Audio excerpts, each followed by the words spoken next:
आज हम कर रहे हैं chapter Indian constitution, social science book, semester 1, grade 8 से। Helly, Priyanshi and Sachin are watching the final match of world cup of 2011 on TV. ये तीनों बच्चे जो बैठ के वर्ल्ड कप जो 2011 में हुआ था उसका फाइनल मैच टीवी पे देख रहे थे विद देयर पेरेंट्स, अपने पेरेंट्स के साथ। An exciting match is going on between India and Sri Lanka.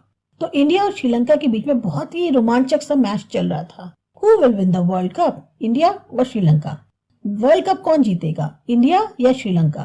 Sri Lanka had put up a challenging target for India to achieve, but with the fearless batting of the Indian captain Mahendra Singh Dhoni, India won the World Cup. Sri Lanka ने जो है एक challenging target यानी कि एक बड़ा score जो है इंडिया के सामने रखा था उसको अचीव करने के लिए, लेकिन जिस तरह से इंडियन कैप्टन महेंद्र सिंह धोनी ने बैटिंग करी उससे इंडिया जो है वर्ल्ड कप जीत गया। Everyone was rejoicing in victory. तो हर कोई जो है बहुत ज्यादा खुश था उनकी जीत से। Ellie said to her mother while watching TV, "Mummy, the previous match between England and India resulted in a tie." अब जो हेली थी उसने अपनी मदर से पूछा टीवी देखते हुए कि मम्मा जो पहला मैच हुआ था इंग्लैंड और इंडिया के बीच में वो तो टाई था। What does this mean? उसका मतलब क्या होता है? तो Nita ben said, "Helly, for a popular game like cricket, the ICC has systematically formed rules." उन्होंने बताया कि जो एक फेमस गेम होते हैं जैसे क्रिकेट है, इसमें जो आईसीसी है उसने जो है कुछ रूल्स बना रखे हैं। A tie in a match means that both the teams have equal score. Tie यानी अगर बराबर पे मैच खत्म हुआ है तो दोनों टीम्स को जो है बराबर के मार्क्स मिलेंगे या पॉइंट्स मिलेंगे। Even the games like football, hockey, kabaddi etc. have their own set of rules. इसी तरह से और भी जो गेम्स है जैसे फुटबॉल हो गया, हॉकी है, कबड्डी है, इन सब में भी उनके अपने एक रूल्स बने हुए हैं। If a game has so many rules, then to run the administration of the populous nation, we surely require well-framed rules. अगर किसी गेम में जो है बहुत सारे रूल्स हैं तो एक पॉपुलर नेशन के एडमिनिस्ट्रेशन को चलाने के लिए जहाँ जनसंख्या बहुत ज्यादा है तो वहां पर भी हमें कुछ रूल्स की जरूरत होती है। A systematic compilation of the set of rules to run the government of a country is known as the constitution of the country. एक सही तरीके से अगर सेट्स को जो है कंपाइल किया जाए ताकि गवर्नमेंट कंट्री की चल सके तो उसे हम कॉन्स्टिट्यूशन कहते हैं कंट्री का। कॉन्स्टिट्यूशन कैन बी रिटन और अनरिटन फॉर्म। अब ये कॉन्स्टिट्यूशन लिखा हुआ भी हो सकता है और ना लिखा हुआ भी हो सकता है। अब constitution starts with the preamble. हमारे कॉन्स्टिट्यूशन की जो शुरुआत होती है वो प्रीएम्बल से होती है। How was the constitution of India formed? अब इंडिया का कॉन्स्टिट्यूशन कैसे बना? The Constitution of India is the statement of national goals and aims such as democracy, socialism, secularism, national unity, etc.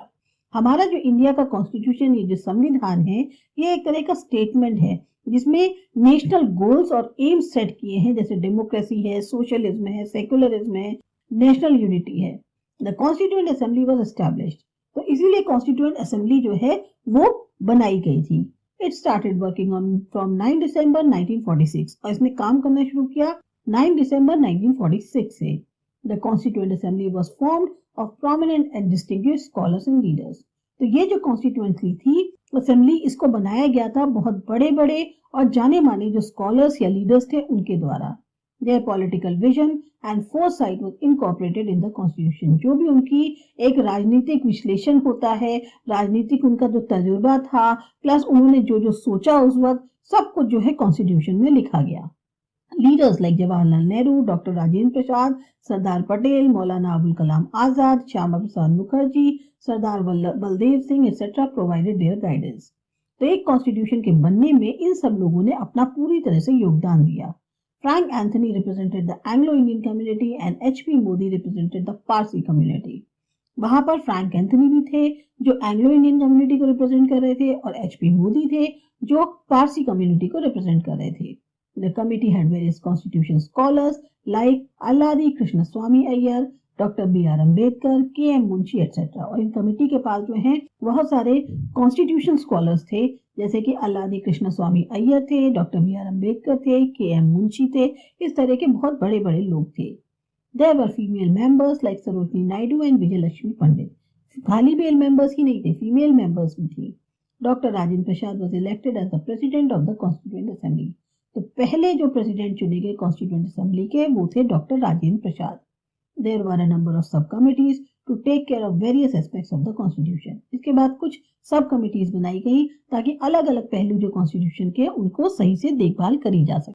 The drafting committee which was headed by Dr. B.R. Ambedkar gave to the constitution its final shape. जो drafting committee थी जिसके head doctor B.R. Ambedkar थे, उन्होंने finally constitution की एक सही शक्ल दी. Today, 166 meetings were held by the Constituent Assembly in the time period of 2 years, 11 months and 18 days. 166 meetings होती हैं कॉन्स्टिट्यूएंट असेंबली के द्वारा 2 साल 11 महीने 18 दिन के समय में. On 26 November 1949, the committee passed the constitution which was enforced on 26 January 1950. तो 26 नवंबर 1949 को कमेटी ने इस कॉन्स्टिट्यूशन को पास किया और ये लागू हुआ फिर एक तरह से 26 जनवरी 1950 से. Why do we need a constitution? हमें कॉन्स्टिट्यूशन की जरूरत ही क्यों है?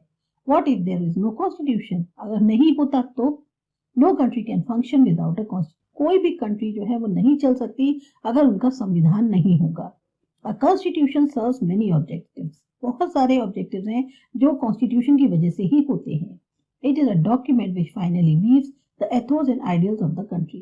ये एक वो डॉक्यूमेंट है जिसमें जितने भी कंट्री से रिलेटेड आइडियल्स हैं, जो भी चीजें हैं, सबको जो है लिखा गया है.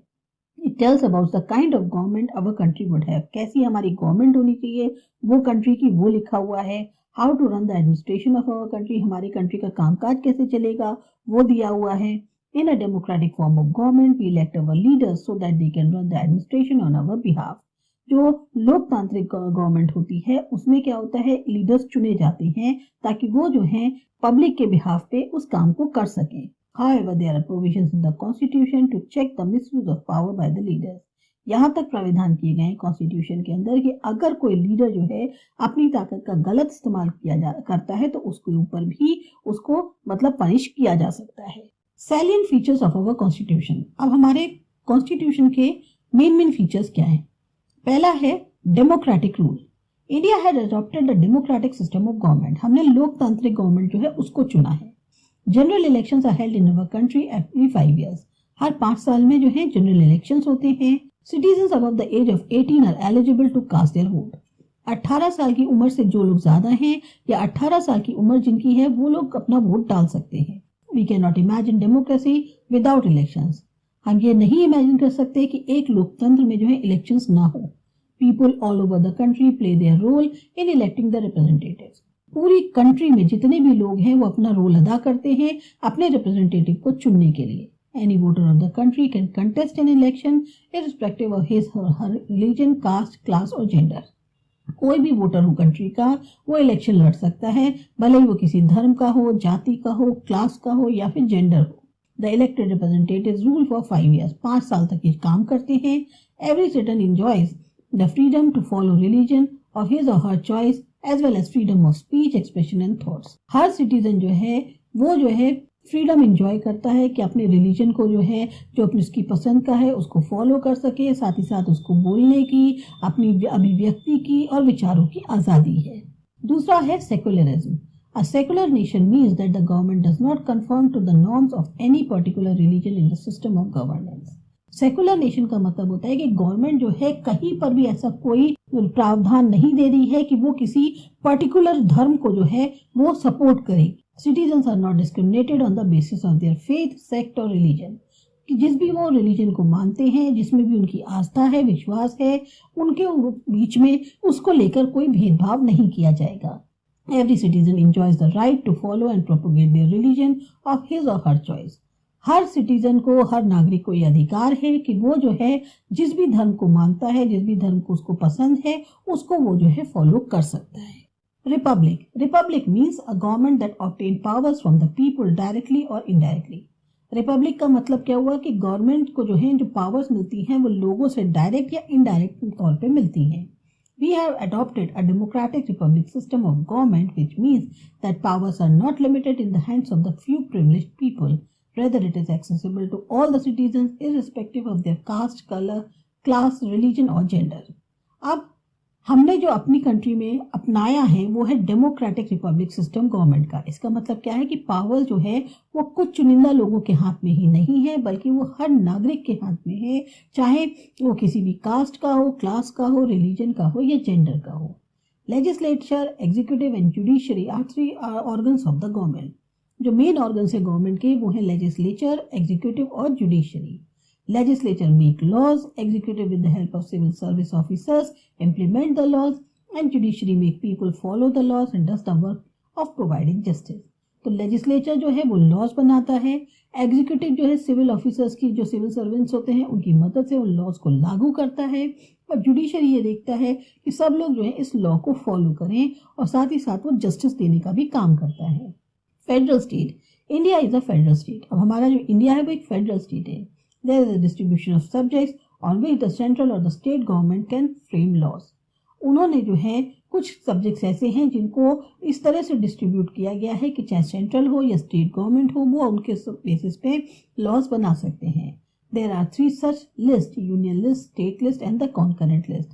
तो 3 लिस्ट बनी हुई हैं, यूनियन लिस्ट, स्टेट लिस्ट और concurrent list. Laws framed by the central government are applicable to the entire nation. जो भी कानून सेंट्रल गवर्नमेंट द्वारा बनाया जाएगा वो पूरे नेशन पर लागू होगा।